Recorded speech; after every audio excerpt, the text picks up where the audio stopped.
예, 오늘 이 새벽에 참 잘 오셨습니다. 우리 옆에 뒤에 분하고 인사하겠습니다. 참 잘 오셨습니다. 우리 같이 인사하겠습니다.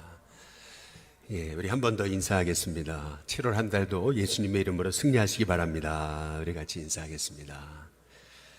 예, 우리 마지막으로 인사하겠습니다. 7월 한 달도 하나님이 함께 하십니다. 우리 같이 인사하겠습니다. 우리는 성령 시대를 살고 있죠. 그런 점에서 오늘 사도행전 2장의 말씀은 우리 교회 그리고 뿐만 아니라 우리 자신에게 너무나 중요한 말씀입니다. 예수님이 이 땅에 사람의 모습으로 오시기 위해 성령으로 잉태되셔서 우리에게 오셨듯이 교회도 성령님으로 잉태하셔서 그래서 마가다락방에 모여있던 제자들에게 성령님이 임하셔서 그래서 교회가 이제 시작되게 됐던 것을 볼 수가 있습니다. 우리가 교회가 성령님으로 인해 시작됐다라고 하는 것을 우리가 살펴본다면 교회는 성령의 공동체다라고 하는 것을 알 수가 있는 거죠. 우리가 사도행전 2장의 말씀을 통해서 우리가 살펴보게 되는 것은 우리 교회가 어떤 교회가 돼야 되는가라고 하는 그러한 비전 그리고 우리가 무엇을 붙들어야 되는가라고 하는 것을 이제 볼 수 있는 게 사도행전 2장이기 때문에 실은 교회에 있어서 아주 핵심적이고 중요한 말씀이 실은 사도행전 2장에 있는 하나님의 이제 말씀입니다. 그래서 우리는 사도행전 2장에서 말씀하신 교회에 주신 비전 처음 이제 교회가 시작되는 것이 사도행전 2장을 통해서 이제 있는 것이라면 그러면 우리는 사도행전 2장을 통해서 말씀하신 그 교회에 관한 하나님의 비전 이제 이것을 우리가 바로 깨달아야 할 필요가 이제 있는데요. 실은 사도행전 2장은 많은 또 오해가 있는 말씀 중 하나가 이제 사도행전 2장의 말씀입니다. 제가 오해라고 말씀을 드리는 이유는 뭐냐면은 이제 많은 분들이 성령님이 오시면 오늘 여기 말씀해 보면은 2절에 호련히 하늘로부터 급하고 강한 바람 같은 소리가 있어 그들이 앉은 온 집에 가득하다 이렇게 이제 말하고 계시거든요. 다시 말하면 성령님이 오시면은 항상 급하고 강한 바람 같은 소리가 있어가지고 휙휙휙 하는 이런 소리들이 이제 교회 안에 우리 귓가에 계속 들려야 된다 이렇게 생각하는 분들이 있으세요. 또한 여기 3절에 보면 마치 불의 혀처럼 갈라지는 것들이 그들에게 보여 이렇게 이제 말씀하시는데 이제 성령님이 오시면 항상 불의 혀처럼 막 혀가 꼬이고 막 그래야지만이 성령님이 역사하시는 것처럼 이제 우리가 좀 착각하는 경향이 있습니다. 한번 잘 생각해 보시면 우리가 기도할 때마다 막 이상한 게 들리고 슉슉슉 하는 소리가 막 들리고 기도할 때마다 사람이 막 이상해져가지고 혀가 꼬이고 막 이런다면은 그거는 어찌 본다면 정상적이지 않은 거죠. 자꾸 이상한 게 막 들린다. 뭐 슉슉 하는 소리들이 들리고 그리고 저 사람이 기도만 했다면 막 혀가 막 돌아가면서 막 이런다. 이제 이러면은 이거는 어찌 본다면 한번 병원에 가보셔야 되는 그러한 상황이 이제 된 거죠. 그러니까 우리는 자꾸 어찌 본다면 성령의 역사를 이렇게 외적인 현상에만 우리가 이제 치우치는 경향이 조금 있다라고 하는 것입니다. 물론 우리가 구약 성경을 통해서 보게 되면은 하나님 임재하실 때 막 불로 역사하시고 또 구름이 가득하게 했죠. 모세가 십계명을 받을 때도 보시면은 또 이스라엘 백성들이 광야에서 하나님을 만날 때 하나님의 임재가 얼마나 대단했습니까? 오늘 여기 우리가 말씀을 통해서 알아야 되는 것은 뭐냐면은 성령님이 오시는데 하나님이 역사하시는데 어떻게 그냥 역사하실 수 있는가라고 하는 거예요. 구약에 우리가 모세가 십계명을 받을 때 그리고 솔로몬이 성전을 봉헌할 때 이렇게 구름이 가득하고 그리고 엄청난 역사가 있었던 것처럼 마찬가지로 지금 초대교회에 성령님이 오실 때 우리가 상상하지 못한 엄청난 역사가 있음을 이제 우리에게 이제 말씀하고 계시는 거거든요.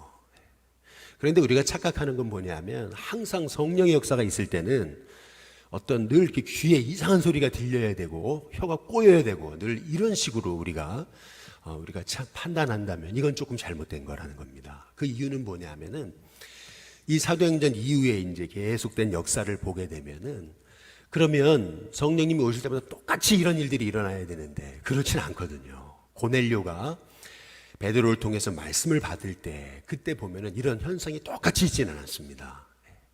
항상 성령님이 오실 때마다 성경에 똑같은 일이 일어났다라면 그러면 지금도 우리에게 똑같은 일이 일어나야 되는 건데 이제 그렇진 않다는 거죠. 그러면 이거를 어떻게 우리가 해석을 해야 되느냐라고 하는 거예요. 쉽게 말하면 이런 겁니다. 하나님이 성령님이 우리에게 오실 때 그때는 위에서 오시는 거죠. 외적으로 우리 안에 역사하는 것입니다. 그러나 성령님이 우리에게 오시면 그러면 이제 성령님은 우리 안에서 이제 일하기 시작하시는 거죠. 하나님 편에서 본다면 외적으로 우리에게 임하셨다면 그러면 우리의 입장에서는 우리 안에서 오신 성령, 우리 안에 오신 성령님이 우리 안에서 새 일을 행하시는데 그래서 오늘 사도행전 2장에서 성령님이 오셔서 우리에게 하신 그 새 일이 뭔가 이제 거기에 우리가 조금 그 내적인 성령의 역사를 우리가 좀 주목할 필요가 이제 있는 거예요. 그게 뭐냐면은 4절에 이렇게 나와 있죠. 그들이 다 성령의 충만함을 받고 이렇게 말하거든요. 성령의 충만함을 받았다.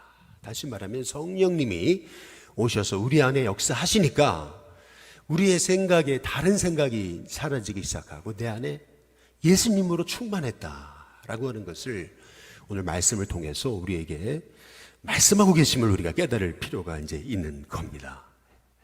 성령님이 내 안에 역사하시기 시작하면서 내 어떤 그 육적인 죄악된 욕망들이 이제 사라지기 시작하고 내 인생의 목적이 예수님으로 달라지기 시작하는 거예요. 그것이 그래서 성령 충만은 어떤 씩씩씩 하는 소리가 들리고 막 혀가 꼬이고 막 이런 쪽으로만 우리가 생각하기보다는 성령님이 역사하시면 우리 안에서 우리의 생각, 나로 충만한 것이 아니라 예수님으로 충만해진다. 그 성령 충만은 예수님 충만이다 라고 하는 것을 깨달으면서 저와 여러분이 진짜 성령 충만하다면 저와 여러분의 인생의 목적이 예수님이 되시는 은혜가 있게 되시기를 주님의 이름으로 축복합니다. 내 안에 예수님이 내 인생의 목적이 되시잖아요. 예수님으로 충만하잖아요. 이제 그러고 나니까 나타났던 현상 중에 하나, 그것은 뭐냐면요, 오늘 4절에 보면 그들이 다 성령의 충만함을 받고 성령이 말하게 하심을 따라 다른 언어들로 그 다음에 말하기를 시작했다, 이제 이렇게 말하고 있거든요. 성령님이 역사하셔서 우리 안에서 일하시기 시작할 때 나타나는 현상, 그것은 뭐냐면 입술이 열리는 겁니다. 저는 우리 일신교회 성도님들의 닫힌 입술이 열려지게 되기를 주님의 이름으로 축복합니다. 여기 6절에도 잘 보시면은 이 소리가 남에 큰 무리가 모여 각각 자기의 방언으로 제자들이 뭐 하는 거예요? 말하는 거라는 거거든요. 여기 7절에도 다 놀라 신기하게 여겨 이르되 보라 이 뭐 하는 사람이요? 말하는 사람들, 이렇게 얘기하고 있는 거거든요. 쉽게 말하면 이런 겁니다.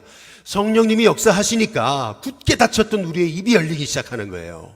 성령님이 역사하시고 내 안에 예수님이 일하시기 시작하니까 자꾸 그 은혜를 말하고 싶은 거예요.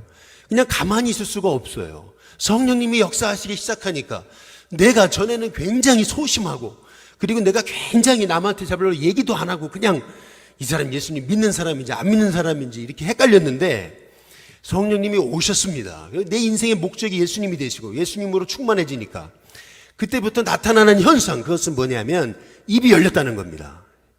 저는 우리 신교회 성도님들의 입술이 열리기를 주님의 이름으로 축복합니다. 입술은 말하라고 주신 거잖아요. 뭘 말하라는 겁니까? 예수님이 우리 안에서 역사하시는 그 새 일들, 행하시는 일들을 우리가 말하기 시작해야 된다라고 하는 것인데요. 오늘 여기 11절에 한번 보시면은 이렇게 얘기합니다. 그레데인과 아라비아인들이라 우리가 다 우리의 각 언어로 하나님의 큰 일 말함을 듣는도다, 이렇게 얘기하고 있거든요. 이 초대교회에 성령님이 역사하실 때 초대교회에 나타났던 현상, 그것은 뭐냐 하면 그들의 입이 열렸습니다. 입이 열렸는데 뭘 말했냐? 하나님의 큰 일을 그들이 말하기 시작했다는 거예요. 그러면 하나님이 하신 큰 일이 뭡니까? 우리 사도행전 2장 32절을 보시면은 그 하나님이 하신 큰 일, 그 핵심적인 말씀이 32절에 나오거든요. 거기 보면 이렇게 얘기합니다. 이 예수를 하나님이 그 다음 뭐예요? 살리신지라 우리가 다 이 일의 증인이로다 이제 이렇게 얘기하잖아요. 다시 말해서 초대교회가 성령을 받을 때, 성령이 역사하시기 시작할 때 그들은 예수님의 이름으로 충만했고, 예수님으로 충만하니까 그들 안에 나타났던 현상, 그것은 자꾸 말하기 시작하는데 뭘 말했냐? 하나님의 하신 큰일, 그것을 말하기 시작했다는 것입니다. 그러면 하나님의 하신 큰일이 뭔가? 그것은 예수님의 부활이라는 거예요. 그래서 교회는 예수님의 부활을 증거하는 공동체라고 하는 것입니다. 오늘 말씀을 통해서 우리가 깨달아 알아야 되는 것, 그것은 뭐냐? 성령의 공동체는 뭐냐가 단지 그냥 외적인 현상, 어떤 귀에서 쉑쉑쉑 하는 소리들이 들리고 입이 막 꼬이기 시작하고 여기에만 집중할 게 아니고, 물론 하나님이 역사하시는데 어떻게 그냥 가만히 그냥 그렇게 아무 현상 없이 하나님의 역사가 나타날 수 있겠느냐는 거예요. 하나님의 역사는 우리가 상상할 수가 없어요. 막 병도 나을 것이고, 그리고 놀라운 일들이 우리 가운데 일어날 것입니다. 그것이 성령의 역사죠. 그러나 우리가 붙들어야 되는 것은 뭐냐면 그런 외적인 현상만이 아니고, 성령님이 우리에게 오셨어요. 그러면 내 안에서 어떤 일이 일어나는가, 그것을 우리가 주목할 필요가 있다라는 거죠. 그것은 뭐냐면 성령님이 오셨습니다. 성령의 충만은 뭐냐? 그것은 예수님으로 충만한 거예요. 내 안에 내 인생의 목적이 달라지잖아요. 예수님으로 달라집니다. 예수님으로 내 인생의 목적이 달라지니까 그때부터 내 입술이 열립니다. 그 예수님 전하고 싶어요. 예수님 십자가에 죽으셨을 뿐만 아니라 부활하셨단 말이죠. 지금도 살아계신단 말이죠. 우리가 그 일의 증인이다. 저는 우리 식구의 성도님들의 닫혀진 입술이 열려지기를 주님의 이름으로 축복합니다. 아직도 누구를 만났는데 예수님 전하는 게 부끄럽고 잘 안 열리고, 그리고 자꾸 뒤로 움츠거리고 그렇다면 여러분 성령 충만하도록 기도하시기를 주님의 이름으로 축복합니다. 오늘 여기 말씀해 보니까 제자들이 성령으로 충만해지니까 나타났던 현상 중에 하나, 그것은 뭐냐면요, 5절에 보시면 그때에 경건한 유대인들이 천하 각국으로부터 와서 예루살렘에 머물러 있었다 그랬습니다.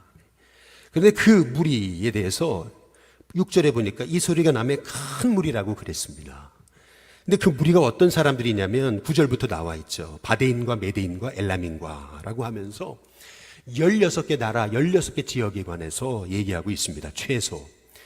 다시 말하면 엄청난 무리가 지금 모여 있는데, 그들 앞에서 제자들이요, 전 같으면은 뭐 조그만한 계집종 하나도 너 예수님 믿는 사람이지, 너 갈릴리 사람이지 그랬을 때 나 아니야 그러면서 예수님 몰라 저 사람 나랑 상관없어 이렇게 부인할 뿐만 아니라 맹세할 뿐만 아니라 저주하면서 전혀 예수님과 그렇게 함께 있었던 것에 대해 선을 걷던 그 제자들이 말이죠, 갑자기 제자들이 사람들 앞에서 담대하게 나는 그리스도인이다, 나는 하나님의 사람이다를 선포하기 시작했다라는 거예요.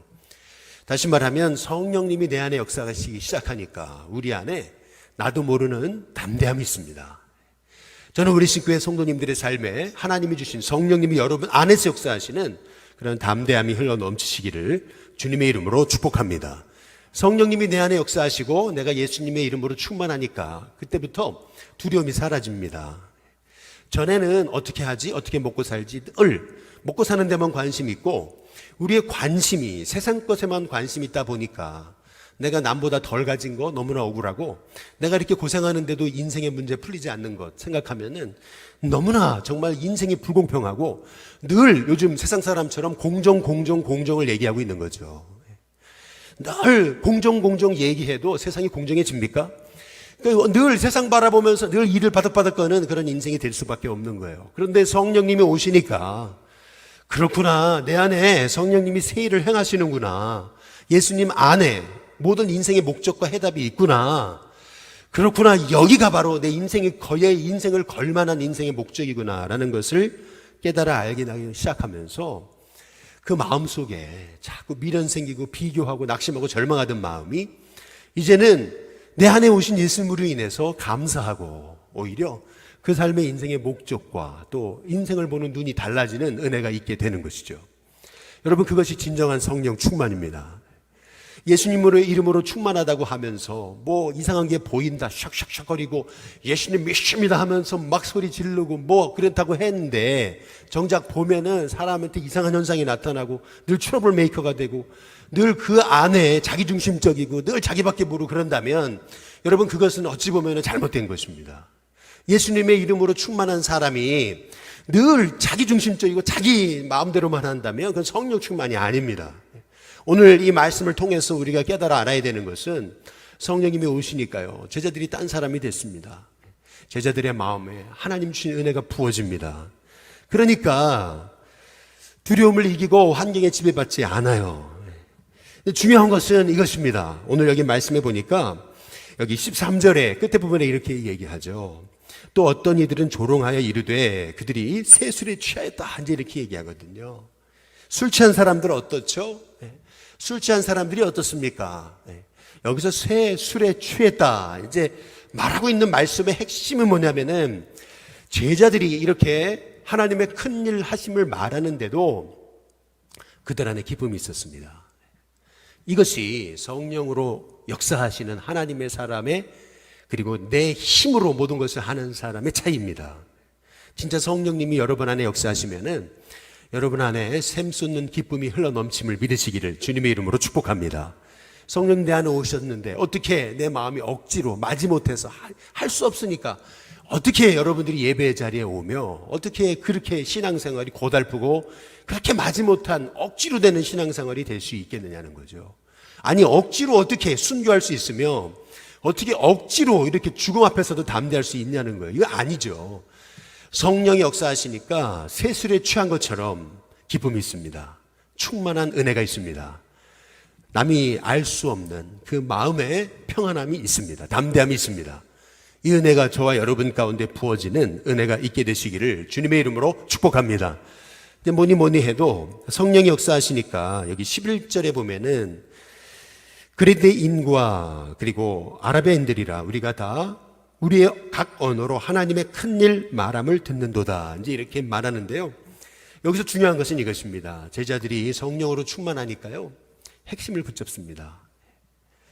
전에는 핵심을 붙잡지를 못했습니다. 예수님 십자가에 죽으시기 전인데도 서로 누가 크냐 순전 그 자리 싸움 그리고 지위 싸움 그 기득권 싸움 핵심을 못 잡았습니다. 예수님 십자가에 죽으시는데도 섬기려 하기보다는 누가 예수님 오른편에 앉느냐 늘 거기에 관심이 있었습니다. 그런데 성령님이 그들 안에 역사하시기 시작하니까 교회 안에 성령님이 일하시기 시작하니까 그러니까 그들이 전에는 늘 핵심 아닌 것만 세상적인 것만 붙들었어요. 그러나 성령님이 오시니까 핵심을 붙잡습니다. 이것이 은혜 받은 사람과 은혜 받지 못한 사람의 차이입니다. 은혜 받지 못한 인생은요 자꾸 아닌 세상 바라봐요. 세상 핵심이 아닌 것 붙잡는 거예요. 저와 여러분의 인생 가운데 정말 성령님이 여러분 안에 충만하심으로 핵심, 인생의 핵심을 붙잡는 그리고 하나님이 기뻐하시는 그 핵심을 붙잡는 저와 여러분이 되시길 주님의 이름으로 축복합니다.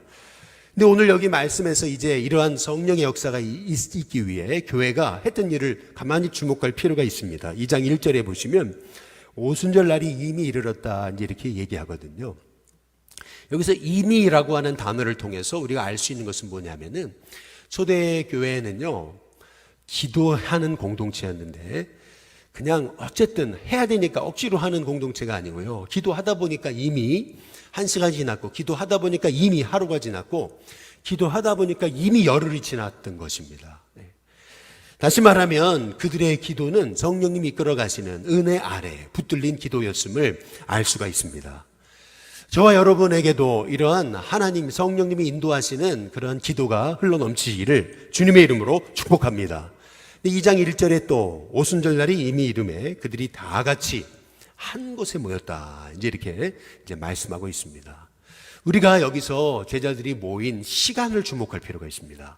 2장 1절에서 13절에 보면 그들이 모인 시간이 몇 시인지 안 나옵니다. 그런데 한 절만 두 절만 넘어가도 몇 시인지 나와 있습니다. 15절에 보시면은 사도행전 2장 15절에 때가 제 몇 시요? 3시입니다. 3시라고 하는 것은 오전 9시입니다. 우리가 여기서 주목해 볼 필요가 있습니다. 지금 초대교회에 성령님이 오실 때 그들이 모여서 기도하기 시작할 때 성령님이 오신 시간이 몇 시냐라는 겁니다. 시간이 오전 9시입니다. 굉장히 중요한 거죠. 그것이 의미하는 것은 뭐냐면은 그들은 아침 일찍부터 모여가지고 그 아침 일찍부터 은혜를 사모하면서 모이기 시작했다라고 하는 것을 우리가 주목할 필요가 있습니다. 근데 많은 분들이 이 마가다락방에서 제자들이 열흘간 서로 합숙훈련하면서 늘 거기에서만 있었다 이렇게 착각하는데 그럴 리가 없습니다. 120명의 사람들이 아마 이 마가다락방을 오고 가면서 거기를 기점 삼아서 모여서 기도하기 시작했던 것을 우리가 생각해 볼 필요가 있습니다. 우리가 열흘 동안 제자들이 수련회 하듯이 거기 들어가가지고 오로지 기도만 했다. 이것은 착각인 것입니다. 그들도 먹어야죠. 그들도 생활해야죠. 그러니까 마가다락방을 기점으로 해서 그들은 거기에서 모여서 그렇게 예배드리고 기도했음을 알 수 있다면은, 그렇다면 지금 모인 시간이 9시라고 얘기한다면은 그들이 얼마나 일찍부터 모여가지고 하나님 앞에 은혜 사모하며 기도했는가라고 하는 것을 우리가 알 수 있는 것이죠. 언제나 성령이 역사하시는 곳에는 사람들이 모입니다. 우리 일신교회도 모이는 공동체가 되기를 주님의 이름으로 축복합니다. 특별히 여기 초대교회를 통해서 알 수 있는 것은 초대교회는 성령의 공동체였고, 두 번째 이 초대교회는 예배 공동체였다라고 하는 것을 이제 볼 수가 있습니다. 중요한 것은 이것입니다. 오늘 2장 1절에 보면 오순절날이 이미 이름에 그들이 다 같이 한 곳에 모였다 그랬습니다. 여기 보면 모였다고만 얘기했지 기도했다 모였다라는 얘기는 없습니다. 물론 그 앞에 1장에 우리가 14절에서 오로지 기도하기 시작했다 이렇게 얘기했기 때문에 기도했을 거라고 생각하는 거지만, 사실은 사도행전 2장 1절에 보면 기도했다는 얘기는 없습니다. 그냥 모였다고만 얘기했습니다. 그래서 모였을 때 언제 성령님이 오셨는가 그것은 잘 모르겠습니다. 그러나 사도행전에 보면은 이제 고넬료에게 성령님이 임하실 때 그때를 잘 주목해 보시면은 베드로가 말씀 전할 때 성령님이 오셨던 것을 볼 수가 있습니다. 말씀 전할 때. 다시 말하면 초대교회의 예배의 자리에서 말씀 증거하고 기도하기 시작할 때 성령님이 오셨다라고 하는 것을 보게 되면은 우리는 모여서 기도하고 말씀 듣는 것이 얼마나 중요한가라고 하는 것을 우리가 살펴볼 수가 있는 것이죠. 그래서 우리 일신교회가, 저는 성령의 공동체, 성령님이 우리 안에서 일하시는 역사가 있게 되시기를 주님의 이름으로 축복합니다. 자꾸 예수님의 이름으로 충만해서 예수님 말하고 싶은, 증거하고 싶은, 자랑하고 싶은 그 큰 일, 하신 일, 내 안에서 역사하신 일, 그걸 말하고 싶은 은혜가 있게 되시기를 주님의 이름으로 축복합니다. 그 성령의 역사가 있기 위해서 제자들이 모였죠. 모여야 됩니다. 일단 모여야 됩니다. 모여서 말씀 듣기 시작하고 모여서 기도하기 시작할 때, 오늘 여기 보니까 2절에 이렇게 얘기하죠. 호련히 그랬습니다. 호련히. 여기서 중요한 말씀은 호련히라고 하는 단어죠. 호련입니다. 그들이 계획한 게 아닙니다. 전혀 예상하지 못했습니다. 그런 일이 일어나리라고는 상상을 못했습니다. 아니, 딱 오순절 되면 성령 오신다 이렇게 판단한 것도 아닙니다. 아니, 이쯤 되면 성령님이 오시겠지, 이것도 아니에요. 호련입니다. 여기서 알 수 있는 것은 뭐냐면은 그들의 계획과 그들의 방법대로 성령님이 일하신 것이 아닙니다. 전적인 성령님의 주권으로 교회 안에 성령님이 오셔서 초대교회가 시작됐다라는 것을 우리가 알 수가 있는 것이죠. 마찬가지로 우리에게도 이렇게 생각지 못한 하나님의 계획, 하나님의 방법으로 우리에게 새 일을 이루실 줄로 믿습니다. 그것이 어떻게 역사하실지, 어떤 방법으로 역사하실지, 여기 초대교회처럼 정말 급하고 강한 바람 같은 소리로 역사하실지, 아니면 혀가 갈라지는 그런 방언의 역사로 우리 안에 역사하실지, 아니면 여기 초대교회처럼 16개 이상의 나라의 언어로 하나님의 역사로 그렇게 일하실지, 그것은 아무것도 모르는 것입니다. 그러나 중요한 것은 우리가 외적 현상에만 주목할 것이 아니고 성령님이 오셔서 내 안에 예수님의 이름으로 충만한 것인가, 내가 예수님으로 충만한가, 내 인생의 목적이 정말 예수님인가, 우리 자신을 한번 돌이켜보면서 우리 안에 정말 예수님이 일하시는 그런 하나님의 종들 되도록 기도하기 시작할 때 나머지 것, 병자가 일어나고 그리고 우리 안에 놀라운 하나님의 역사가 있는 것은 하나님의 계획과 방법으로 하나님의 때에 하시는 줄로 믿습니다. 우리는 단지 오늘 말씀대로 모이는 것입니다. 사모하며 모이는 것이고 기도하는 것입니다. 말씀 듣는 것입니다. 그리고 하나님의 은혜를 사모하는 것입니다. 그래서 주님의 부활을 증거하는 증인 공동체가 이제 되는 것이죠. 교회의 목적, 우리 하나님이 예수님이 교회를 세우신 목적, 그것은 그들이 부활을 증거하는 것임을 알 수가 있습니다. 저와 여러분의 입술을 통해서 예수님이 십자가에 죽으셔서 뿐만 아니라 예수님 부활하셔서 지금도 살아계신다는 것, 그 하나님의 하신 큰 일, 그것이 우리 입술에서 증거되고 그리고 말하게 되는 은혜가 있게 되시기를 주님의 이름으로 축복합니다. 우리 일신교회가 이런 부활의 증인 공동체가 되어서 이 마지막 때, 이 성령 시대, 성령의 인도함을 받아서 쓰임받는 저희 일신교회가 될 수 있게 되시기를 주님의 이름으로 축복합니다. 우리 같이 기도하겠습니다.